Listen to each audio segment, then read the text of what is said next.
will be the measure of your ability to control another man's destiny. That's power. That's the definition of power in which we have been raised to believe. That's Clean what I'm making sure everybody understands this is what comes to our mind, and this is what subconsciously operate from when we think about power. And with that, when I think of the three types of man, we talk about the slave man, the student man, or the God man. Whereas the slave man exists solely for the betterment of another man's agenda.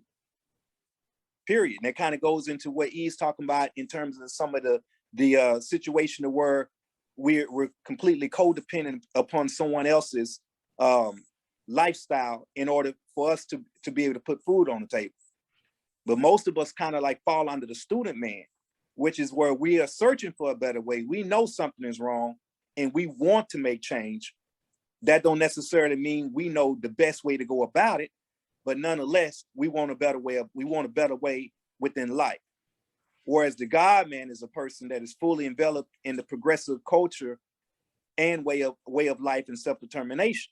And that's where we should be. So when we talk about the manhood steps or the process to developing manhood, it goes into recognizing the three types of men that are in existence. And that's kind of what barbaric hieroglyphs. I spit my gifts, shift your surface with vernacular skill. The raw is near, touching down like meteors, none other than black gods. Stones in my timepiece coming from black stars. Negativity keep far away from doors. Single-mindedly destroying the ops and the odds. Just another warrior's quest. The past may get rest. Demons coming for my crown, get beheaded like the next. These blessings never threats, just to verbalize a message, catching energies of critics, all the Atari get deaded.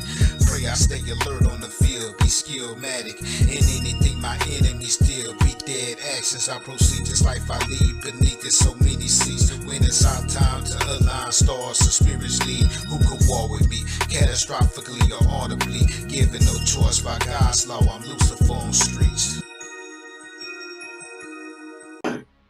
Peace and power. This is the Panther 48. This is Brother Sight calling out of Texas. I got with me online Brother E calling out of Florida.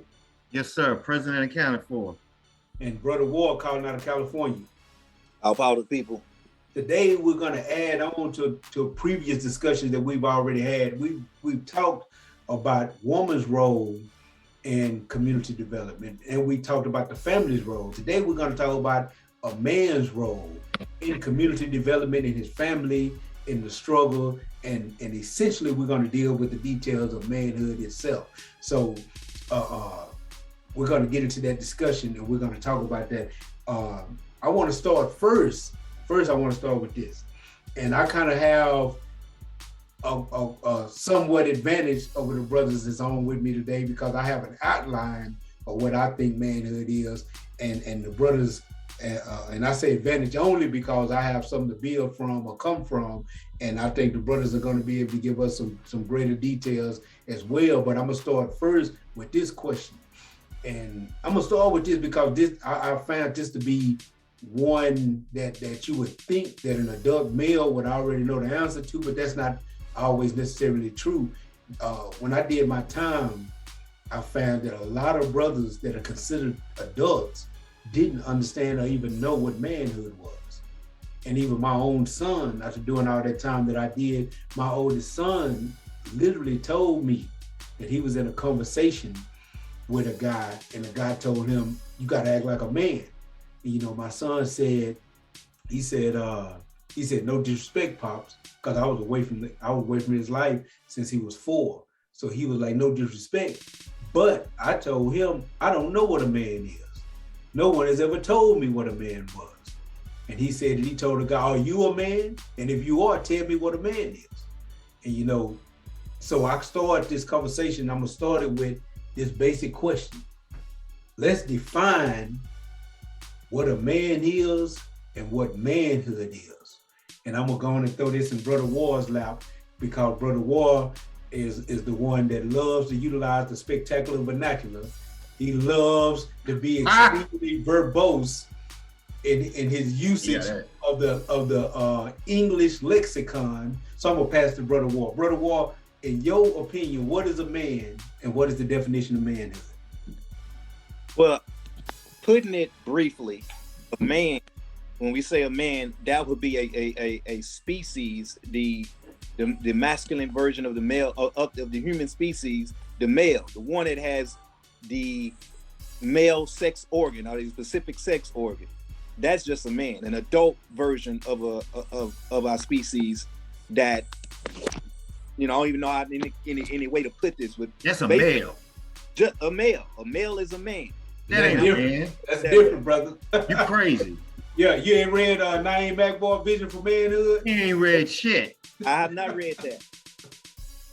But when I'm thinking of a man, I'm thinking of a person that is an adult, that is in charge of able to be responsible for their actions, able to carry out a specific role within society that has to do with the masculine energy model. That's the best way I can put that. Brother E, we passing the baton. Same question. What is a man and what is the definition of manhood? No wonder your family fucked up. No, I'm just playing. I'm just playing. Nah, I mean, because what is it? You're a boy, you're a male, and a boy, then manhood. For me, I guess a man is someone who, to some degree, strives to consciously cultivate not only himself but his family as well, to play the part that yang energy is supposed to play within the within the community, and particularly within the male-female dynamic. Things like protection and providing things for the family that rest primarily on his shoulders to define the cosmos of a woman. A man that can touch. Essentially, a lot of it is dependent on womanhood. A man is someone who can reach in and touch the mind of a woman and help her become what it is she's supposed to be, because that's a part of our role, is to provide that guy, to be that sun shining down on the moon.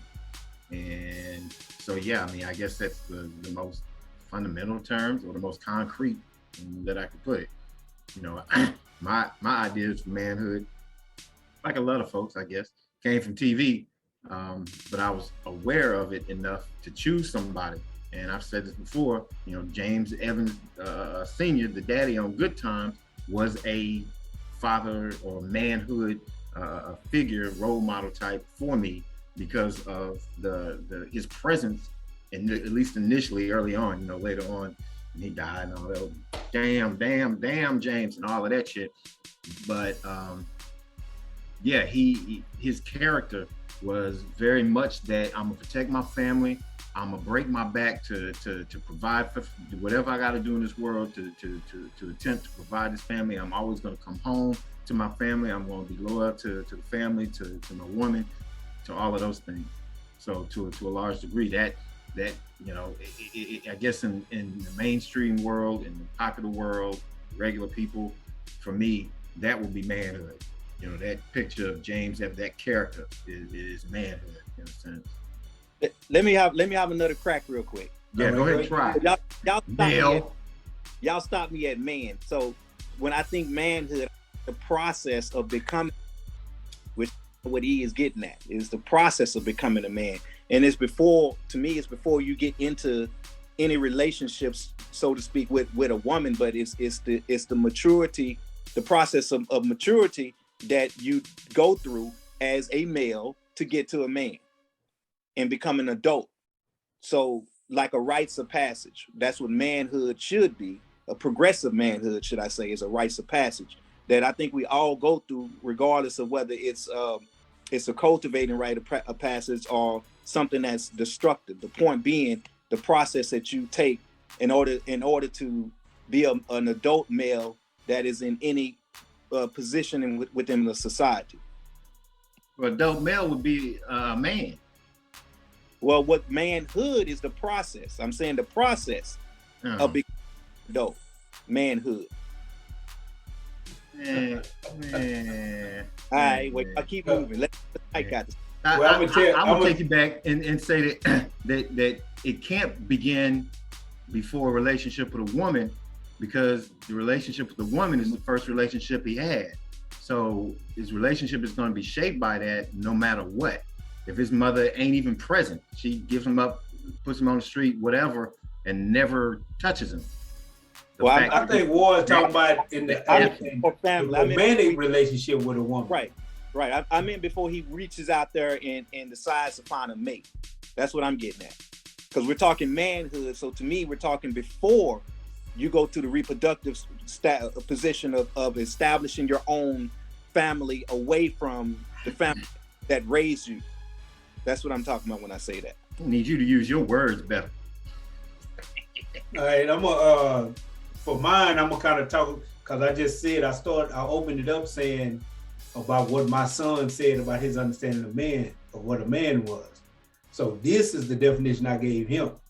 And again, it's something that I'd already thought about, something that I'd already built on, and it was a class that I'd already taught many times before. Matter of fact, I might leave the link, because after we had that conversation, I went and did a video called The Gift of Manhood. And I may leave a link somewhere in this video, maybe in the description, maybe at the end, one of the thumbnails at the end. But I kind of built off of N.B.P.P vision for manhood, vision for black men. Is that the name of the book? Vision for Black Men. And in the book, he said, he broke it down into 3 stages: male, boy, and man. Malehood is determined by the sex organ. So a male is determined simply by the sex organ. They do a sonogram, boom. They say it's a boy, but it's a male. Boyhood, a boy defines his reality through play.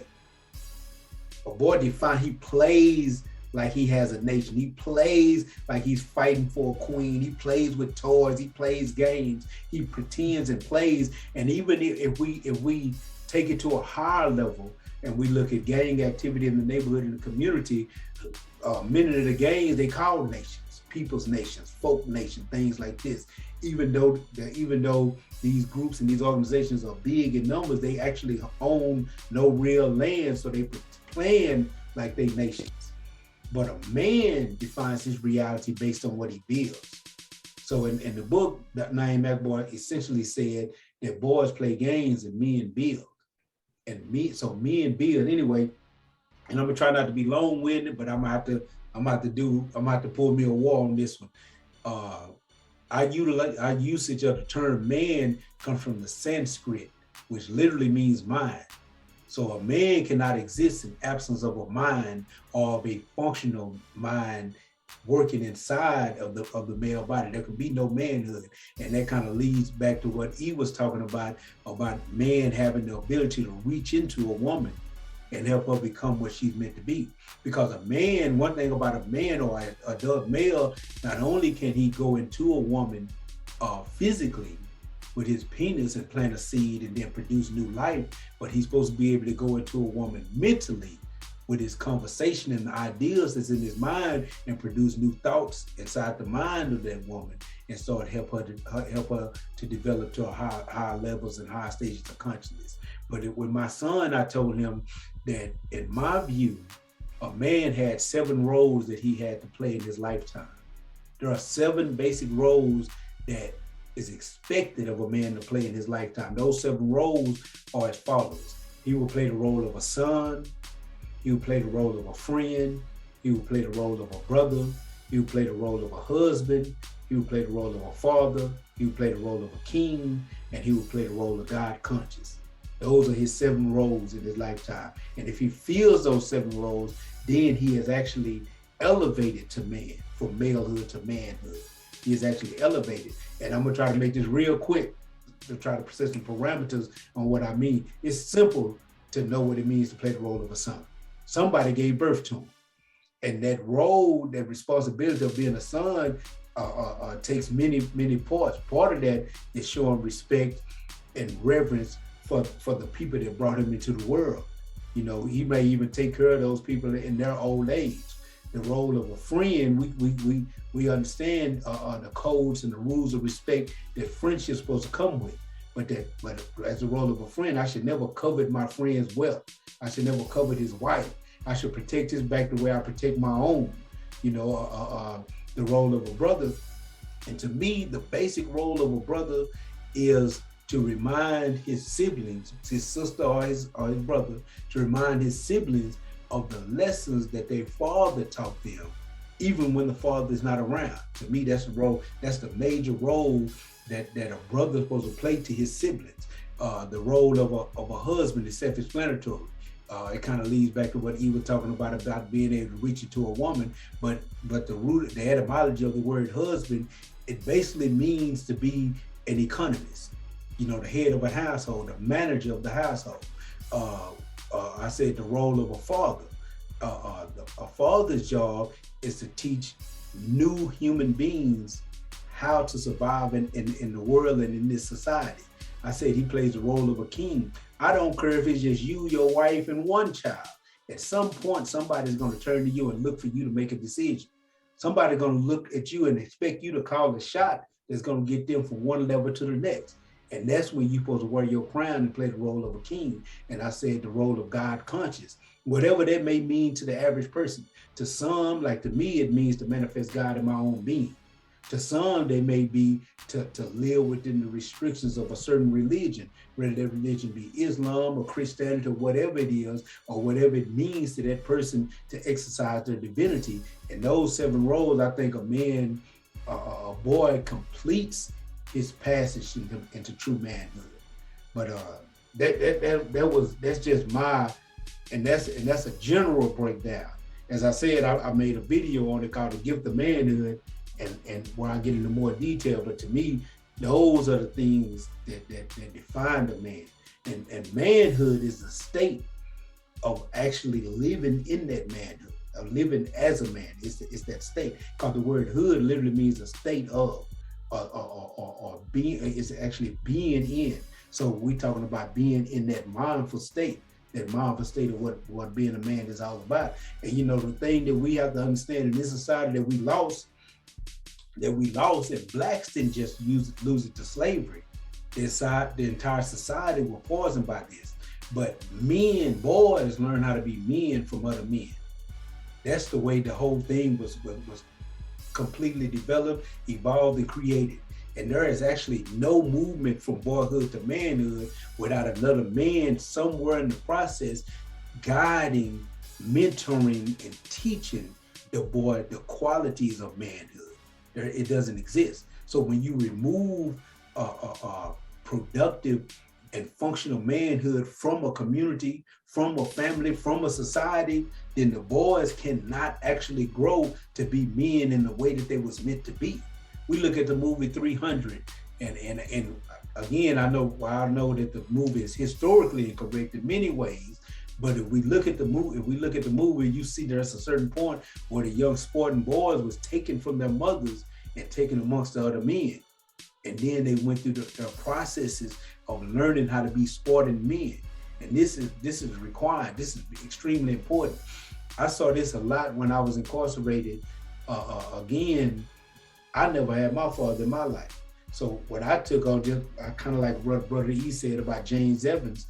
I remember James Evans, but I looked at dudes in history that I thought manifested manhood properly and higher than anybody else I could think of. And I kind of start studying, building my ideas and concepts of manhood from those guys. Dudes like Malcolm X, or dudes like Shaka Zulu. I looked at these dudes and say, these dudes exercise that manhood.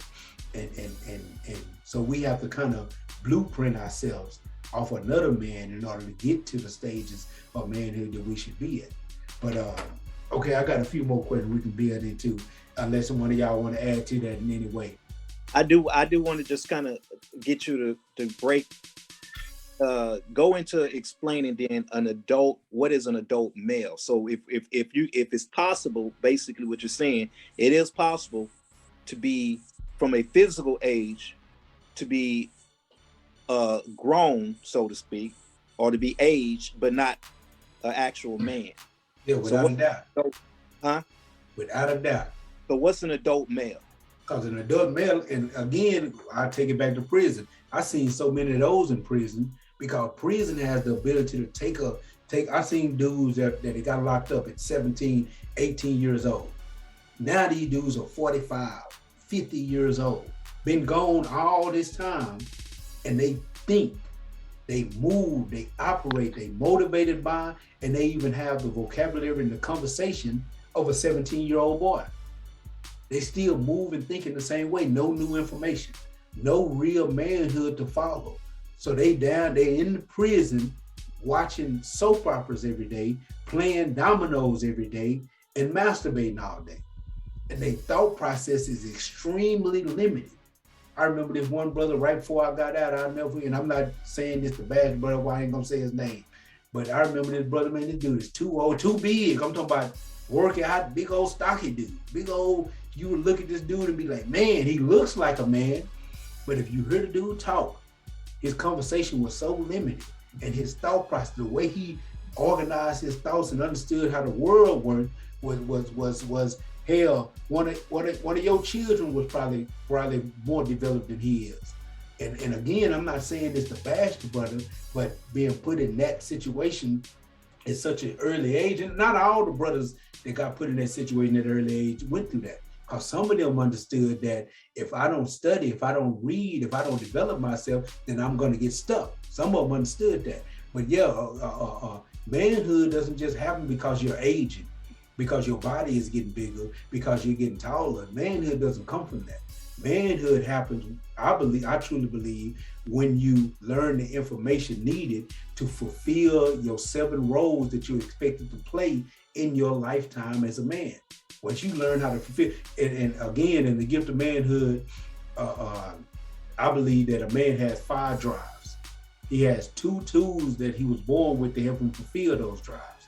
He has 4 responsibilities, and he has 7 roles. And I just told y'all the 7 roles. Once he has these things lined up and on point, then he has moved from boyhood to manhood. And that's why ancient societies had rites of passage, because they would milestone your development to let you know that you are doing what needs to be done. Age is not enough to move from boyhood to manhood. There are steps that need to be taken, and a man is supposed to usher in that new wave of boys to manhood. And if that's not taking place, then there is no manhood development. And you know, for us Black people of African descent, that thing was stagnated for an extremely long time.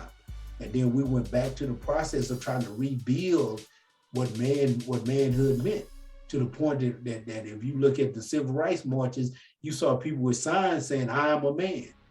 They're affirming that they're men. And just like you see the Black Lives Matter thing, when all lives matter, white lives matter, blue lives matter, ain't nobody blue on the planet. Who the hell are you fooling? But they wasn't saying Black Lives Matter because they didn't recognize that all lives matter. Everybody already know all lives matter. It just seems like you don't realize that these lives matter. So we're pronouncing it. Same thing in the civil rights movement. When they say I'm a man, they wasn't saying nobody else was a man, but it seems like you don't recognize that I am one. So I'm making a pronouncement right now. I am a man. I am also a man. You know, and I mean, even and I always think about Malcolm. And because I like Malcolm extremely a lot. Matter of fact, I kind of put Malcolm as I tried to mold myself after 3 dudes. I had the arrogance that I think I could mold myself after these 3 people. Not saying that I accomplished it, but these 3 dudes were kind of like the dudes that I really looked at. It was Malcolm, Shaka, and Huey P. Newton. No, it was not you, buddy. And the reason for these dudes, and I'm gonna tell you the reason for these dudes. Huey P. Newton was the political philosophy. You know, not saying the brother was perfect, he made a lot of mistakes, but the political philosophy was on point.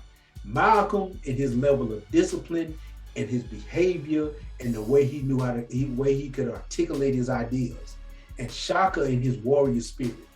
Those 3 together, to me, once brought together to combat the weaknesses that existed in all 3 of them, with the discipline that existed in all 3 of them, I think made that core manhood, warrior-like manhood that we need at this moment.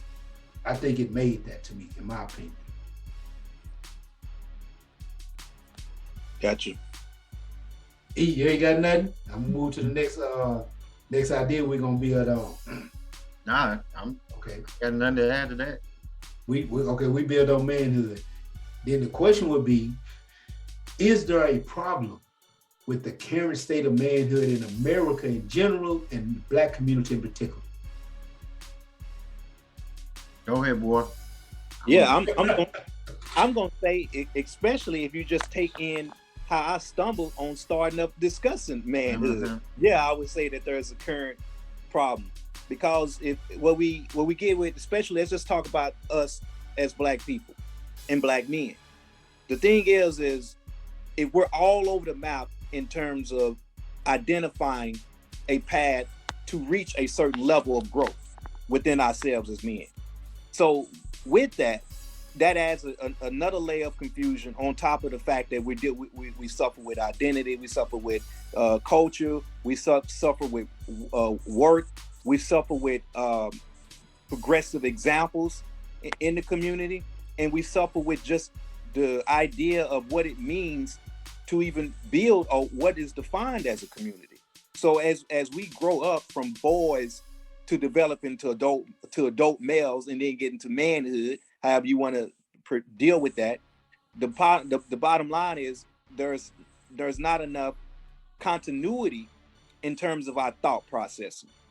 And to me, that just kind of goes right back to, the breaking down of what we went through as a people during slavery, and everything that was used to be weaponized against us in order to come up out of that and to be able to rebuild ourselves as a self-determined people. And by our male figures being stripped of their power base, being stripped of their identity and their culture, their way of life, and the ability to stand up, going back to, like, if y'all see just making reference to Tariq's video that's called buck breaking. You talk about concepts like that, and these things are kind of like ingrained in our psyche in terms of just coming up out of dysfunctionality.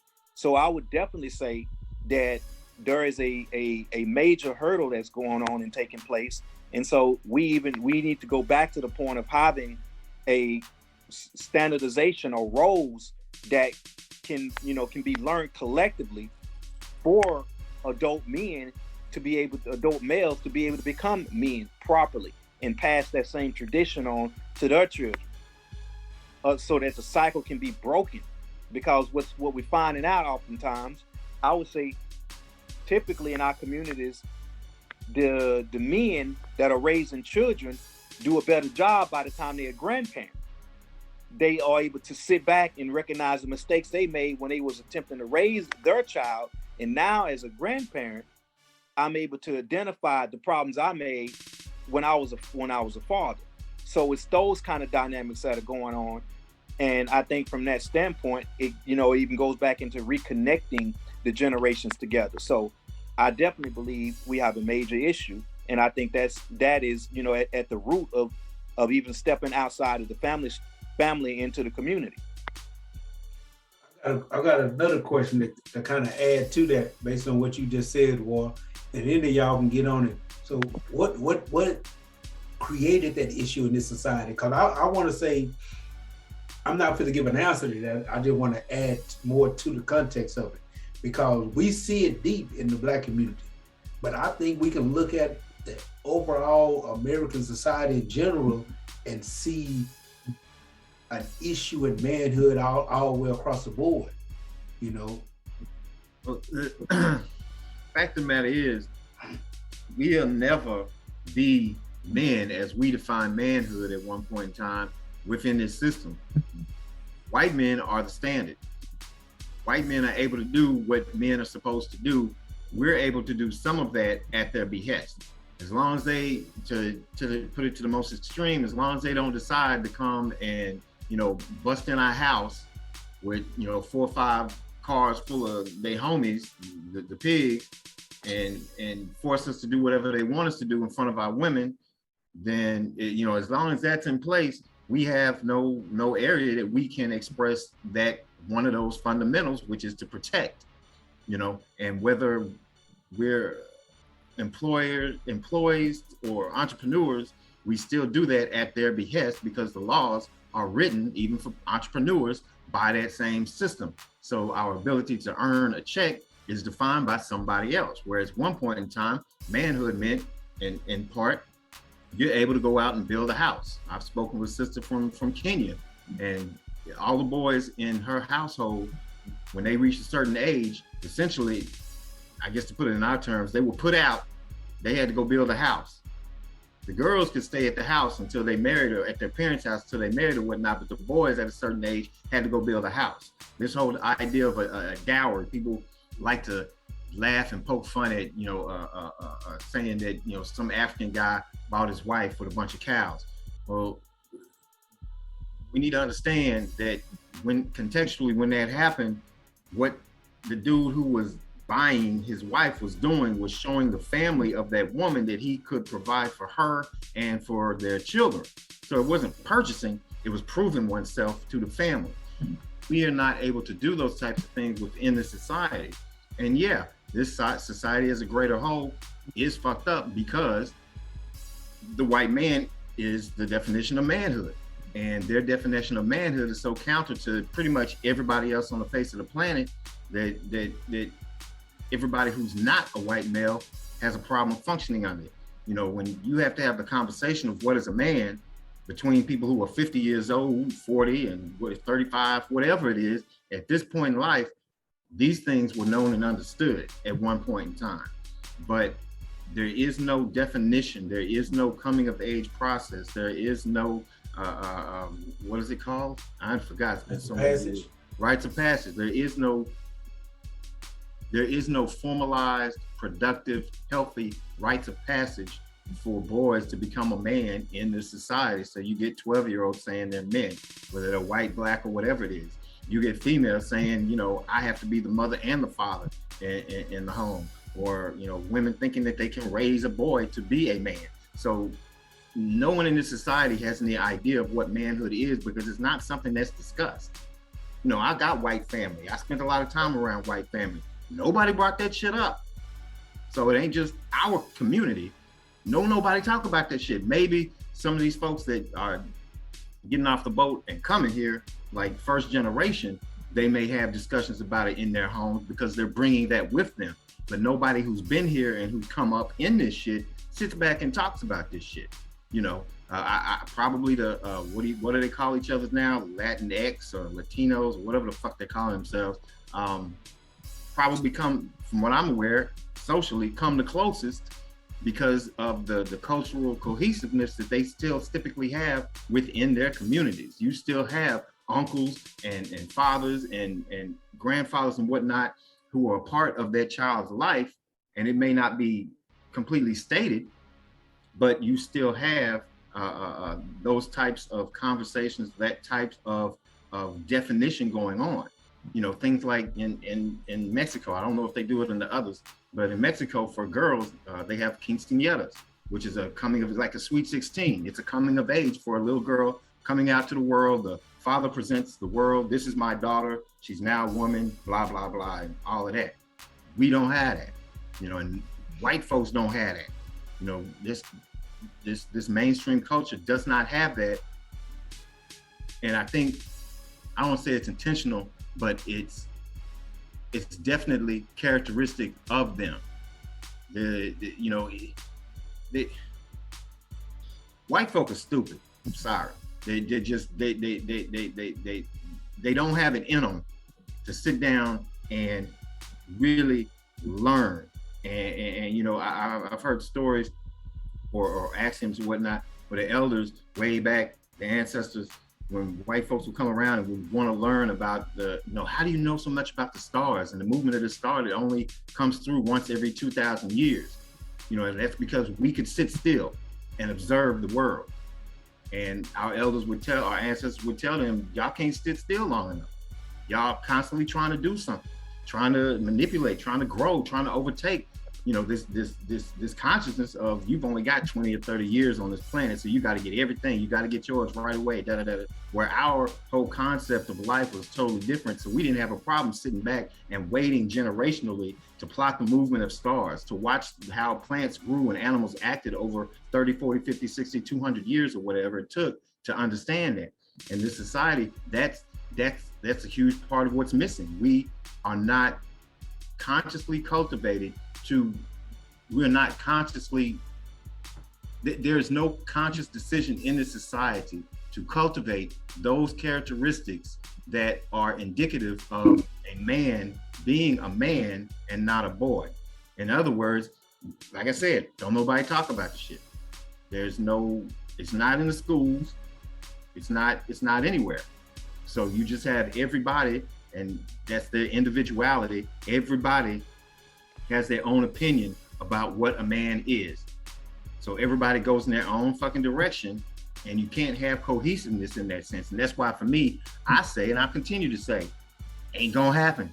It's just not gonna happen until all of this shit crumbles and is out of the way. And we're forced to go back into a situation where we lean on it and start from the dregs and the beating the shit out of each other, and things get worse before they get better, so that we begin to build again, to me. Because the individual mindset is so deeply entrenched in everybody in the society, nobody can agree on simple shit. Knowing the difference between a boy and a man should be simple shit. That does not even seem like it should be that hard, but everybody has their own opinion, and everybody's got their own arrogance, and everybody wants to go their own way, so they can thump their chest and say, I have an opinion, so I'm a man. I have an opinion, so I'm a woman. So for me, it's a wrap. I mean, society is come apart. Males and females don't even interact. Before you can correct your mind, you got to find your mind. And most people don't even understand that they don't have their mind, that they're out of their mind, that there's something that they need to heal. That's one of my, prerequisites for dealing with people. I deal best with people who know that they're fucked up. If you think you got it all together and you don't need cool, bye. I got nothing for you. I have no value in your life because you're not looking to grow or develop or any of that. And that's, unfortunately, wealthy, poor, whatever class, most people are in that mindset. I'm fine, I'm good. Black folk need to do blah, blah, blah, blah, blah. Well, let's do it. No, I'm good. But you just said black folk need to such and such, and you black, so you need to do, no, I meant other black folk. Everybody else need to do it because I'm good. So, just that individual mindset, to me, is one of the biggest obstacles. You can't define manhood. We can figure out something and even agree to, okay, let's move with this definition. But when we get to the masses of people ain't trying to hear that shit because you're taking autonomy away from them. You can't tell me what a man is. Nigga, I know what a man is. All that bullshit. And that's what we do. So again, until we get beyond that fucking arrogance, which is why I say everything's gonna have to break down, break your back, break your balls, till you can't do shit. And then motherfuckers will start to, because let's face it, people don't make changes until they hit the bottom of the barrel. Till they hit their worst, where they feel like they're at their worst point, then they'll start to change. But most people ain't trying to change until they get down to that point. And most people are so wrapped up in this illusion, they have no idea that they're at that point already. So I don't know. And I'm gonna give a quick small commercial break right quick. We ain't going nowhere. I just want to say this. Our plan is for next week, next Sunday, to do a live show addressing a lot of the comments, because we attempt to read all comments that we get, and for the most part, we leave a thumbs up, in the comments section with people that's participating and leaving positive comments, and we love it. But I've noticed, what we have started noticing lately, is that we are getting some negative comments, and we honestly don't know where this is coming from, because we are not a Panther chapter or a Panther organization. We are a council of brothers who, at some point in our life, was active in Panther chapters and in Panther organizations, who are attempting to bring together Panther ideology and revolutionary concept for continuity, so that brothers and sisters who are walking this path can learn and not have to keep learning from making the same mistakes over and over again.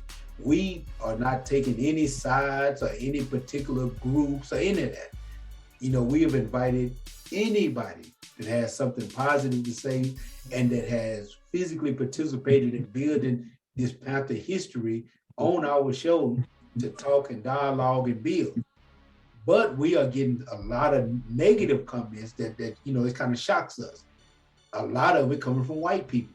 Now, now I'm gonna say this is why it shocks me, because this is the thing. This is YouTube. This is a social media platform. Any concepts, ideas I don't agree with or don't like, I just don't watch those YouTube channels. You know, I have never looked up any channel dealing with aliens because I just don't deal with aliens. That's not my thing. So I can't tell you the first thing about anybody with a channel where they talking about the Anunnaki or whatever, however you say the name. I just can't. You know, I don't watch their channel. But some people are taking the time to watch our content, and that's cool too. I like that. You know, you can watch the content. So we're gonna open up a gun show. That's what we're gonna call it. We're gonna call it the gun show. Next week, hopefully, calm down here. I ain't talking about bringing out no real guns, but I'm with it. what we're doing is we're gonna do it live, and we're gonna address many of the comments that we have had in our comment section. And anybody that has left those comments are welcome to come on the show, on the live, and defend their point of view. And we're gonna do it respectfully. We're not gonna disrespect you. We're not gonna curse you out. We're not gonna talk down on you behind your race or any of that. And we ask for the same thing. You come on the show and you get too disrespectful, we're gonna bash you. But if you bold enough to write it in the comments, be bold enough to come and defend it. Because our whole reason for even creating this platform is for dialogue. We're not so arrogant to think we got all the answers. We don't. If we thought we had all the answers, there would be no point in creating this platform. We want to encourage dialogue, conversation.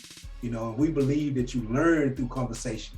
And anything that you put on the table is up for debate and dissection. Anything that you decide to put on the table. And we're willing to allow our stuff to be dissected. And if you make some rational enough points, we'll even concede to those points if they're rational enough. Now, one thing that we do think we don't think we have all the answers, but we do think we got all the questions. So we're gonna do the gun show next week. And if you're bold enough, come on the show. If you're not, we're gonna chop your stuff up and dissect it, and it's gonna be easy as hell for us if you don't come and defend it. But back to the subject matter at hand. You know, E, I'm gonna add to what you just said just a little bit. When you were talking about in ancient times and in certain places, manhood was defined on your ability to leave and then be able to build a house. And you know, I can agree with that too. I can agree with that because when I took construction carpentry and when I first learned to build a house, you know, the process of building a house made me, even though I was in prison, but when I built my house, you know, our last test was the process of actually building the house, building the floor system, building the wall system, building the ceiling, all of that. When I did that, that felt great. It felt empowering. Even though I was in prison, I felt empowered at that moment. Same thing when I took horticulture. When I learned how to take a seed and turn it into an actual plant, that felt empowerment. It gave me power. And you know, when we understand the true definition of power, when we hear power in this society, we start thinking of the ability to take over and control things.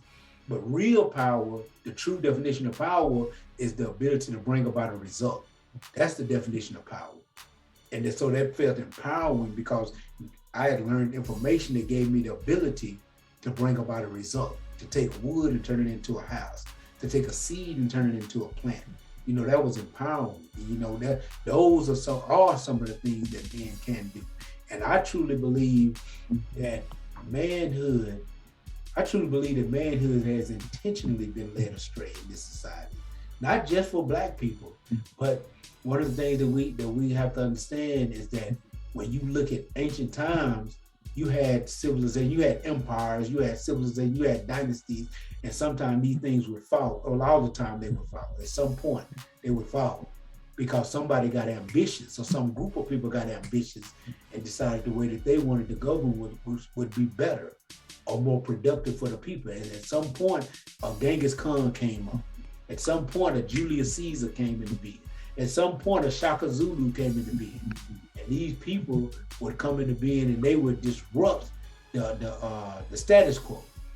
And I think that looking at history and being students of history, that people understood that if we destroy that spirit in human beings and we eliminate the ability for somebody to do that, then I could always control society, or my group could always control society. We look at it and we know the concepts and the teachings from the Willie Lynch letter. We know all the things that Malcolm taught, but you even look at Behold the Pale Horse by William Cooper, and you get the same thing, not defined for Black people, but defined period, and for mostly for white people. You know what I'm saying? And so I tend to believe that this thing, the subversion of manhood was done intentionally. I tend to believe that. But and I can accept that, because even if you look at European white folk history in this country, there was a point in time when even they, a man would go out and tend the farm or tend the animals or cut down the trees or whatever and come back home. And that was a part of what he did. He would get up and grab the rifle or whatever if somebody came with some ill intent to their front doorstep. So even for white folk in this country, particularly in the past, I don't know, since industrialization has taken away a lot of that, simply because it's removed us, especially us, from being able to put our hands in the earth and have conversations. And when they started busting up our families, denying us the ability to practice our own culture, and again, for me, it always goes back to culture. Our culture, our definition of our humanity as well as manhood and womanhood is tied directly to our ability to have conversations with the earth. If I'm Osar, if I'm the Yang, if I'm the male part of the equation, part of my responsibility is to provide a space for my woman and for my family. And if I'm not allowed to do that, that automatically takes away a part of my definition. It takes away a part of my reality. Further, because we were divided up and not able to speak to those who were a part of our direct culture. Mendi got mixed in with Yoruba, got mixed in with Ashanti, all of these different nations of people who couldn't communicate with one another. Our definition of our reality is also tied very much to those who are around us. We define ourselves by how it is those around us see. We've done it within the party. I'm the MOI because y'all keep telling me that. My name is Brother E because y'all decided to start calling me Brother E. So, and this is something that African people in this country still do. We're not able to do it to the degree that it's helpful or beneficial, or not able to do it consciously. And like you said, all of that's been deliberate to take away our ability to define our reality, because you can't enslave a people who have their own definition of humanity, have their own definition of who and what they are and what they're supposed to do. And so over time, we bought into the European concept of manhood. It's basically, get a job, beat your wife. That's a man. That's what a man does in this society. A woman is supposed to, fuck a man and shut up. What is it? Well, on Good Times, James in Florida were arguing about a woman's role, because I think Florida wanted to go to school or some nonsense. And I don't mean her going to school was nonsense, but the setup was nonsense. But one of my favorite things that he said was a woman, something in regards to a woman's place in the kitchen and the bedroom, Florida, in the kitchen and the bedroom. And that's a European, mindset and concept of what womanhood is, what manhood is. And so we bought into that shit. And by doing that, we bought into their confusion. They are confused as hell. White men have never treated white women well at all. They've never manned up. They're always taking shit from somebody else, destroying, hurting, robbing, raping, pillaging. All of those words came from experiences with their asses. You know what I'm saying? Their culture is built on that. And so white males, and I guess coming up in the caves of Europe in the cold and shit, they weren't able to establish their manhood the way that we were. They didn't have a symbiotic relationship with the world around them. So that goes, if so many relationships get jacked up because a male will go out into this world, get beat up, come back home and take it out on his woman. So these folks came up with that reality where every white male, because he couldn't find a rat to eat to feed his family, was pissed off, feeling like less than a man, would come home and beat up on his woman. And that's their culture. That's what they do. We didn't do that, but we bought into it. And so that's why, and again, that's why I say until all of this is gone, it's not gonna happen. We can have all the classes we want to teach our children, this is what a man is, this is what a man is. But when he gets out into the real world and see what the real world is requiring of him, you know, you got to go to white folk to get a decent job. At some point, most of us do.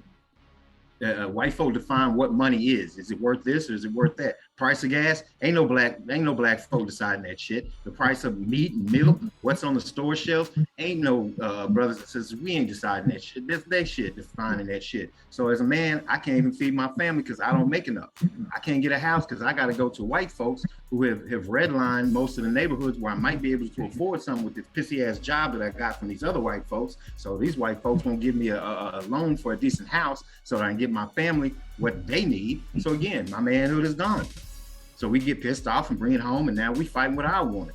And she got her own issues going out and trying to, you know, the whole women going out in the workforce and all of that stuff, bring the same shit home. So we have two entities in a household vying for the position of being the man of the family, being the breadwinner. You know, that's just a part of being a man. And that's why I say, until this shit is out of the way, I don't say stop working toward it, but it ain't gonna happen until those who are really in control of who are consciously in control of our definition of reality, until those motherfuckers are no longer in charge and doing that shit. I mean, it's an uphill battle. You're trying to drink the ocean with a fork. It's not gonna happen. Got one I want to throw at y'all real quick, kind of speaking on what we're talking about. From that perspective, the definition of power will be the measure of your ability to control another man's destiny. That's power. That's the definition of power in which we have been raised to believe. That's Clean what it up. I'm sure everybody understands this is what comes to our mind, and this is what subconscious operate from when we think about power. And with that, when I think of the three types of man, we talk about the slave man, the student man, or the God man. Whereas the slave man exists solely for the betterment of another man's agenda. Period. And that kind of goes into what E's talking about in terms of some of the situation where we're completely codependent upon someone else's lifestyle in order for us to be able to put food on the table. But most of us kind of like fall under the student man, which is where we are searching for a better way. We know something is wrong and we want to make change. That don't necessarily mean we know the best way to go about it, but nonetheless, we want a better way within life. Whereas the God man is a person that is fully enveloped in the progressive culture and way of life and self-determination. And that's where we should be. So when we talk about the manhood steps or the process to developing manhood, it goes into recognizing the three types of men that are in existence. And that's kind of what I thought about when we talk about defining manhood. But I just wanted to put that out there. Good job. And Brother Syke has left the building. So he's gonna have to come back and I want to see them pajamas.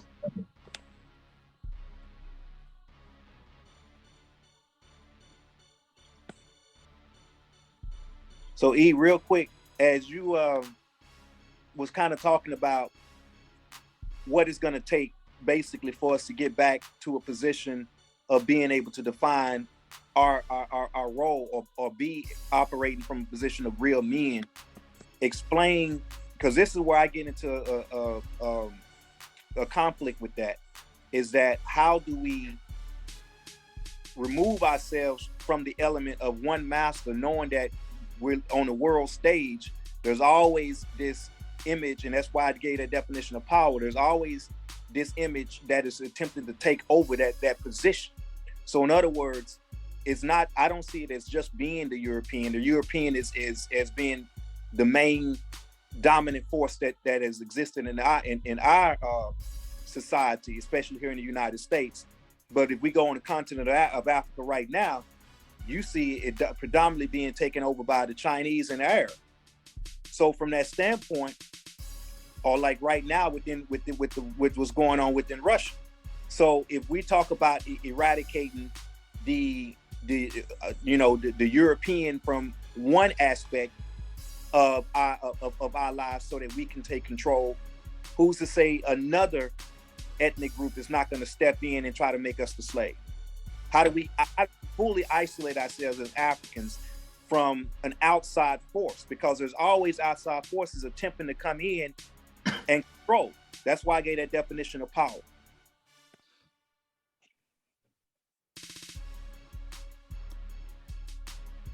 And I think that was a nice definition in the breakdown of the three as applies to the conversation.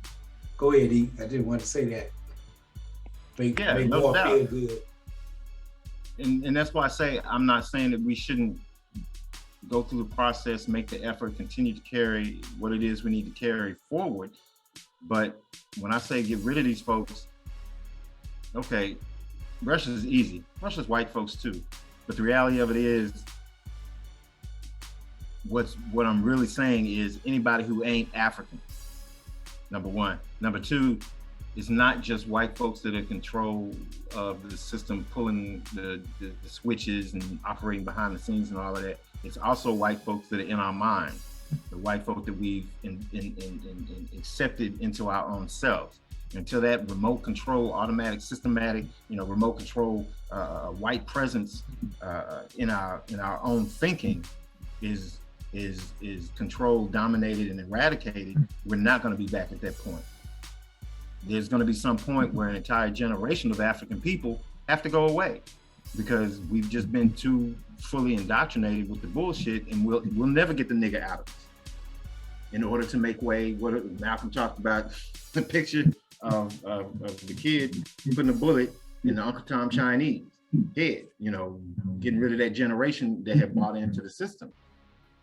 So yeah, they're Chinese folk making moves on the continent of Africa, and this is something where I kind of have always diverged with, like organizations like, was it NAAPP, in their drive to do something for Africa directly. We are not in a position to do anything about Africa or anything that she's going through directly. Being aware of, understanding it, watching it, communicating, networking, all of that, absolutely.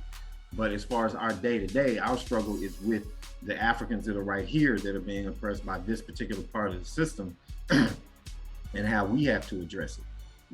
And for me, being the Minister of Information, collecting information, applying the information, communicating and networking that information to others who want to continue to help develop the culture and bring it back or revive it, give it new life, is the most essential part of that process, because no empire lasts forever. And if you keep up with anything on the world stage, you see how close these cats are to wiping each other out. Whether it's in the South China Sea, that the U.S. is on the verge of going to war with China, or it's in what you call it, the Ukraine, where the U.S. is on the verge of going to war with Russia, to the degree that they're making these threats and moving their battleships, literally moving all types of military personnel to both of these locations. And there's countries been at war for a long time, but this country's been at war with Iraq, Syria, Libya, Afghanistan, these chump states, basically. These were not great, powerful nations, even though Afghanistan handed the U.S. its ass on a platter and kept it moving. These are not those countries. This is Russia. This is China. These cats have nuclear weapons just like the U.S. They have some shit better than the U.S. So these folks are on the verge of taking themselves to a point of no return. On top of all the economic issues that are going on top of all the supposed pandemic and all of that shit that's come along. And it's been my position for a long time that we need to circle the wagons and deal with one another and building one another, because the nature of somebody who wants to fight all the fucking time and take shit from everybody only ends one way. It only ends one way.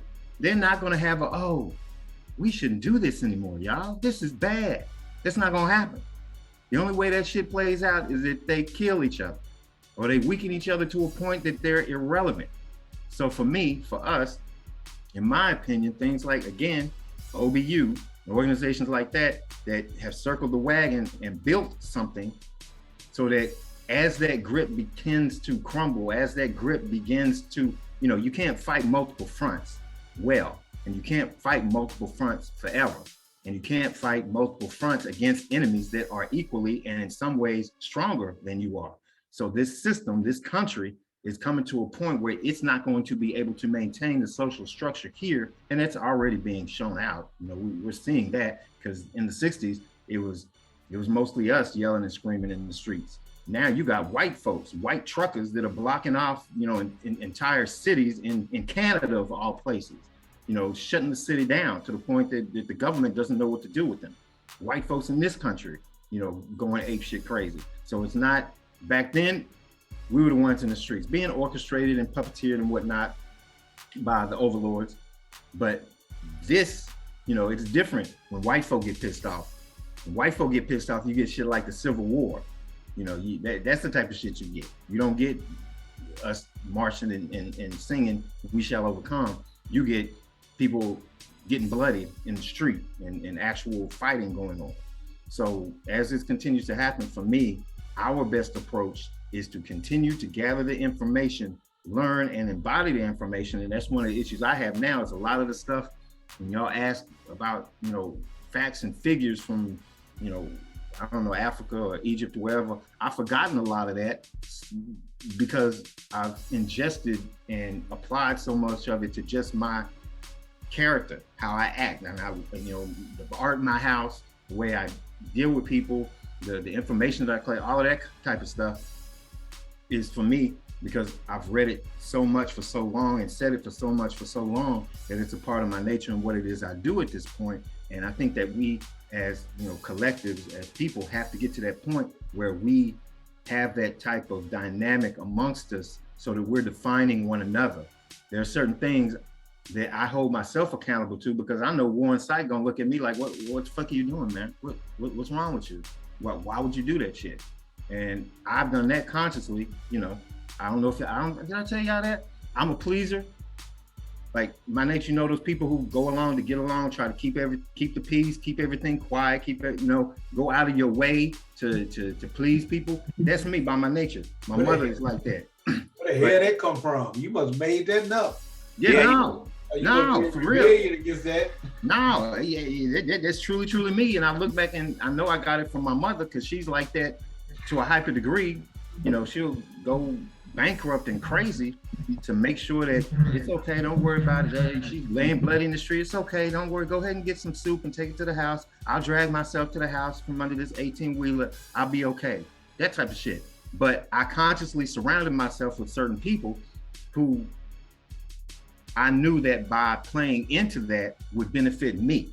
I mean, you know what I'm saying? The things that they were going to hold me accountable for were actually things that I needed to be holding myself accountable. So that's some of that cultural, that cohesiveness that we have to get back to, where we're in situations where we hold each other accountable, even on a small level, just a small. If we were all in the same, if we were all still in Dallas Fort Worth, I'm sure we would be doing some like really tangible, different stuff that we were doing back in the day, because we've always held each other accountable.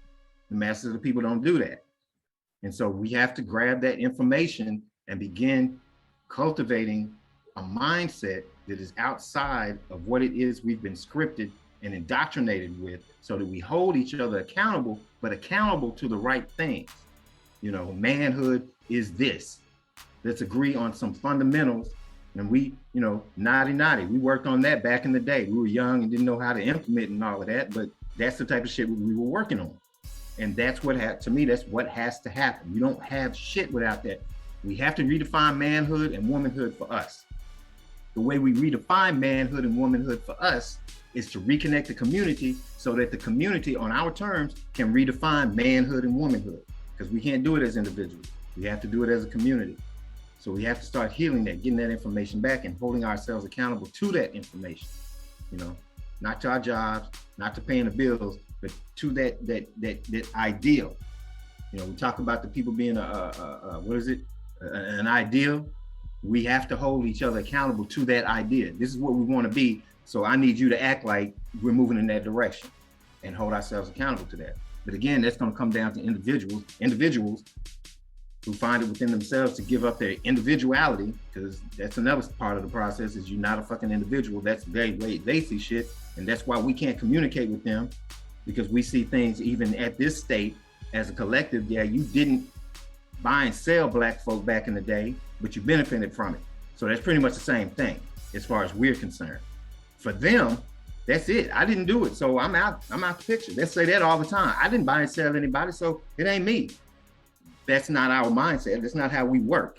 And so that conversation between us is never going to happen in a productive manner. It's never going to happen because they don't want their responsibility. But we have historically had that responsibility, built on that responsibility, built pyramids based on that responsibility. And that's what we have to work back toward getting. But again, if y'all asses ain't willing to sit down, shut the fuck up, listen to some shit, and take personal inventory and see how messed up you are, because you're messed up. Where's the camera? You're fucked up. I'm fucked up. He's fucked up. He's fucked up. We all fucked up to some degree. It ain't no shade. It ain't no judgment. I ain't saying you wrong. I'm fucked up, but you got to admit I'm fucked up. I need to do something different. I may have a car, I may have a house, but I'm still fucked up. There's something I'm not doing. I need to figure this out. And understand it's not black people that's having the issue. It's black people that's having the issue. True indeed. True indeed. True indeed. Boy, this question for you. I'm gonna throw this one at you. Uh-oh. Is there a manhood standard for the males Panthers? If he let me, I would have to say that we don't have anything written down, but it all applies to everything that we're talking about now. So there should be a written standard that we go by that moves just beyond our pledge that goes into embracing, the obligation to pursue personal growth, as well as when you talk about the professional warrior ethics or the three main rules of discipline. The idea here is the male's perspective, or the man's perspective within the Panther Party really is to be the builders of the community. And I see the man's perspective within the Panther Party the same as it is where we talk about the community, the family, or the individual. It's the same thing we're talking about. The only difference when you say the Panther Party or as a Panther is obligating ourselves to be held accountable for being the builders of the community. Good answer, which leads to this. Again, to you, Ward, because we talk about the manhood standard within the Panther Party. So, because I've always seen a Panther as not only that freedom fighter, but the person who has put on the uniform and put themselves on the front line and said, okay, I'm willing to toe the line. And I am willing to become the change that I want to see in the community. So what does manhood look like in the struggle from that point of view? Well, let me first, by going into that, let's first give a definition to the word struggle. Okay, get in there. I would say when we say struggle, we're giving reference to the condition towards progressive change. That's what struggle means. And I like to say that first because, again, going back to when you gave the discussion that in the next time we do a show, we want to start knocking away at some of these questions or comments that people gave. Oftentimes when people, in the movement use the word struggle, that tends to have negative connotation to a lot of people, because when they think struggle, when the average person thinks struggle, that's something they shun away from. Yeah. So struggle is a reference to a condition to a progressive change. Now, when we say what is the role of or what does manhood look like, in the struggle, I would say that still kind of goes right back to what we was talking about in terms of how do I struggle with myself as I build and work toward empowering the community, or making things work, or working toward that position in the community. So I'm doing this on an individual level, I'm doing this on a family level, and I'm doing this on a community level. And I must hold myself accountable for those 3 areas of development at all times.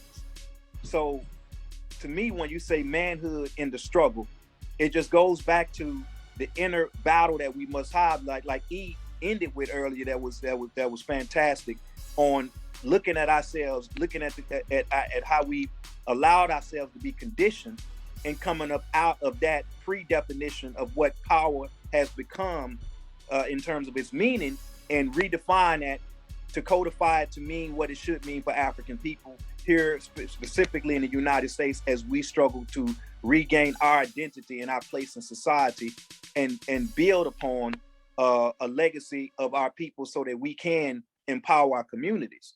So manhood has to move, as it applies to struggle, in conjunction with those 3 different areas: individual, family, and community. But that key word there is holding myself accountability to those actions of struggle as it applies to developing and becoming a man.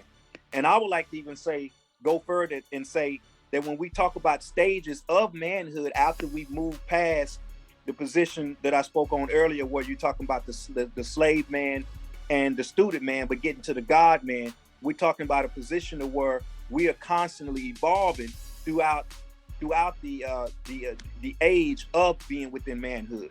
So there's no plateau or plummet of being the perfect man, so to speak. In other words, we always should be growing. We always should be embracing new things. Always should be embracing our character in terms of calibrating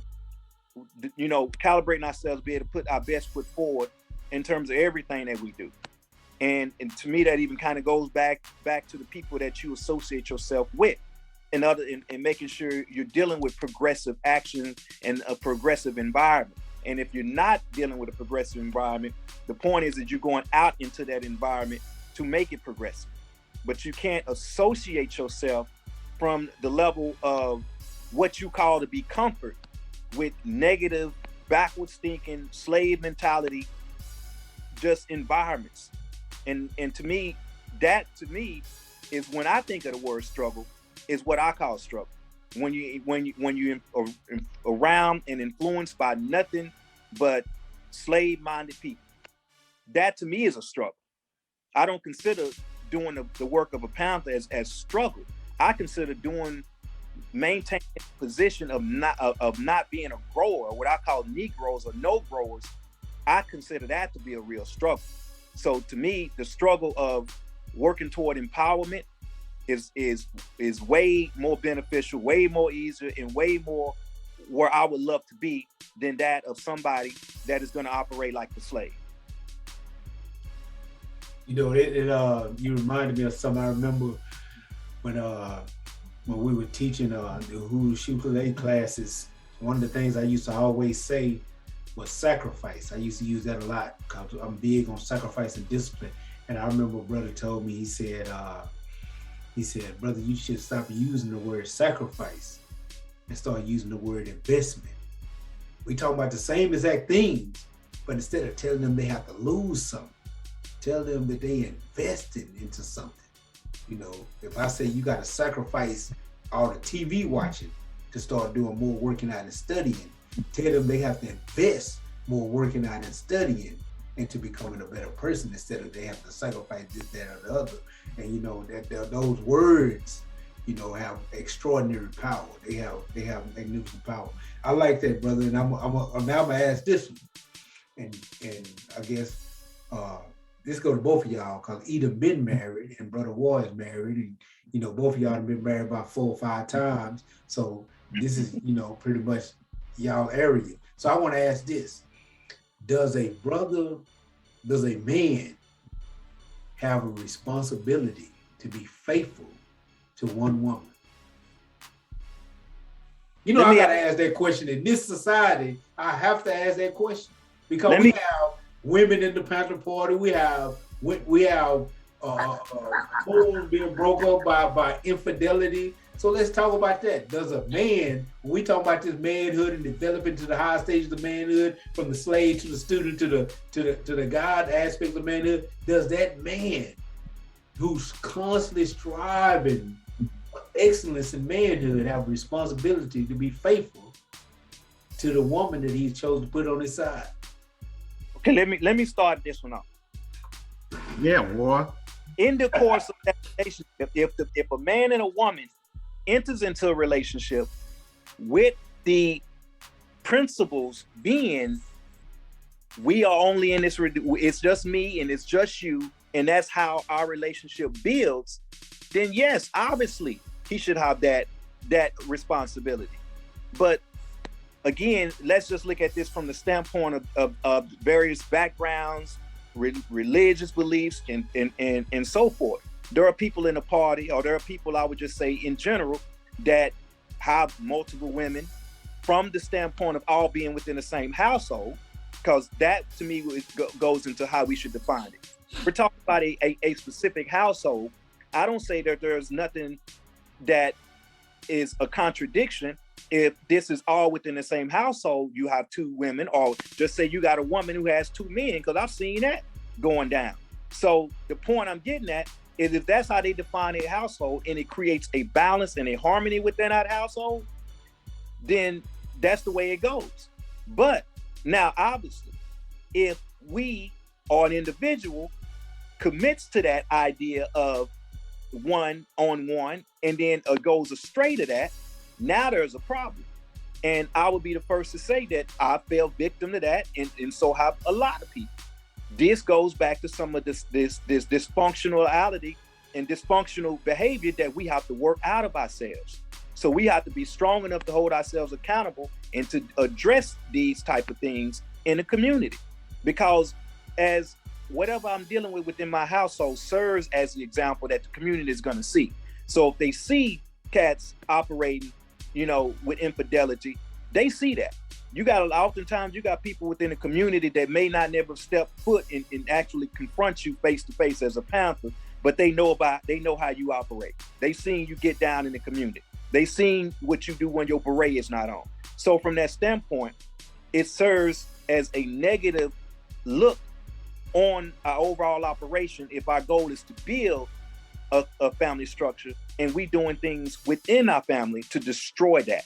That's a big contradiction. So I would have to say, if the position is within that family unit, what has been accepted by the people that is forming that bond within that unit, you need to stick to that, period. And if you can't honor that and you can't stick to it, then you have to exit that situation and enter into one that you can abide by. That's the best answer I can give for that.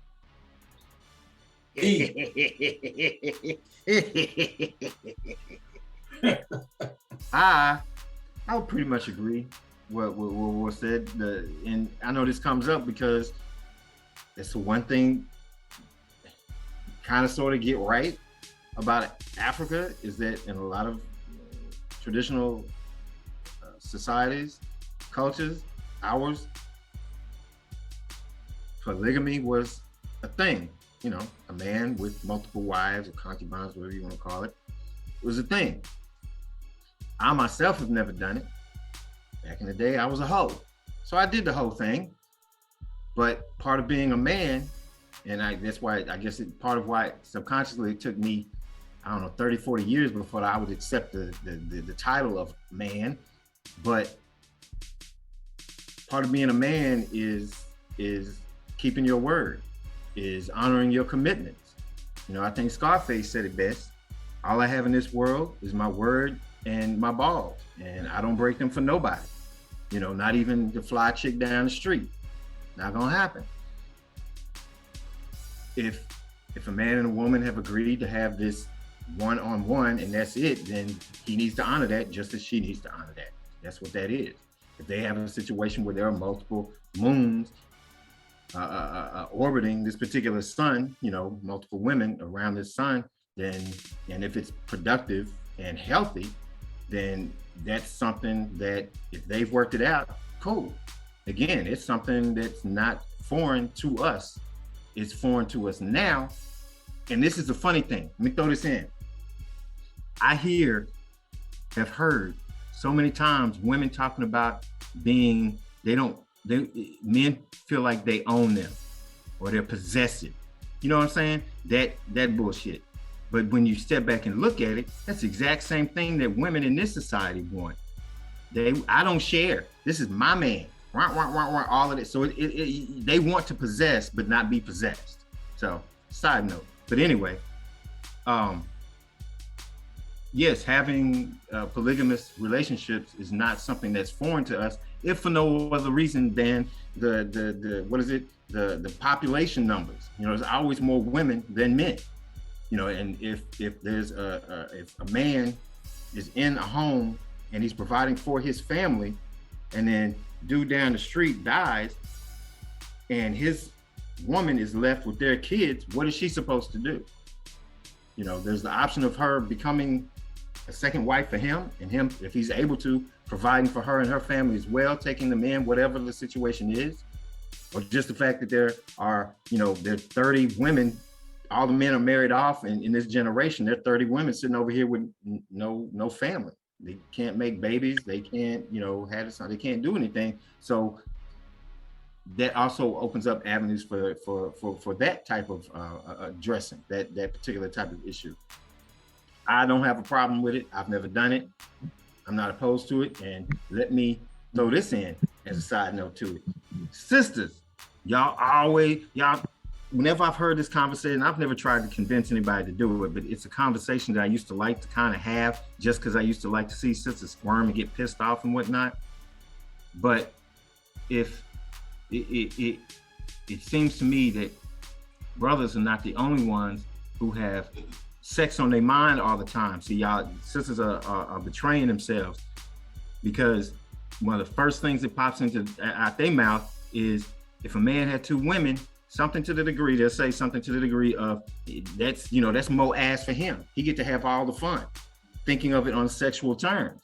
When the reality of it is, if a man is in that situation and it's a healthy situation, not one where he's just sneaking around doing dirty shit, I ain't talking about that.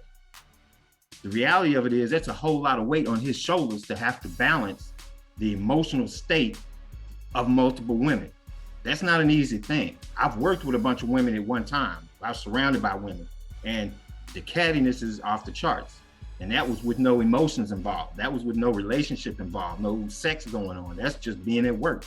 So imagine the level of emotionality that a brother would have to be able to manage in order to have that shit going on. So like I said, just a side note, something for sisters to think about. It ain't about fucking, because a dude can just fuck. That's nothing. It's about being productive and being healthy and being, a provider for those in our community. And if this is a way that sisters and brothers work out addressing some of those issues, then me personally, I think that it can be very beneficial. I don't have a problem with it. Again, let me state, I've not done it. I've never done it.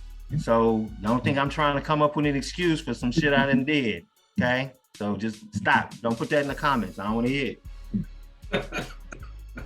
Well, I think both of y'all addressed that perfectly. So I have absolutely nothing to say on that. And I think we've touched on everything we need to touch on, unless any one of y'all want to say something before we close. It's the same answer to every question that has always been every time we talk. Until enough Black folk take it upon themselves to realize that they themselves are fucked up and need help, like any addict, like anybody who's strung out or has whatever, gambling or drug or alcohol or sex or whatever their problem is. Everybody has a problem until we're ready as so-called individuals to start addressing that problem. Ain't none of this shit gonna change. It's just not. Thank you and good night.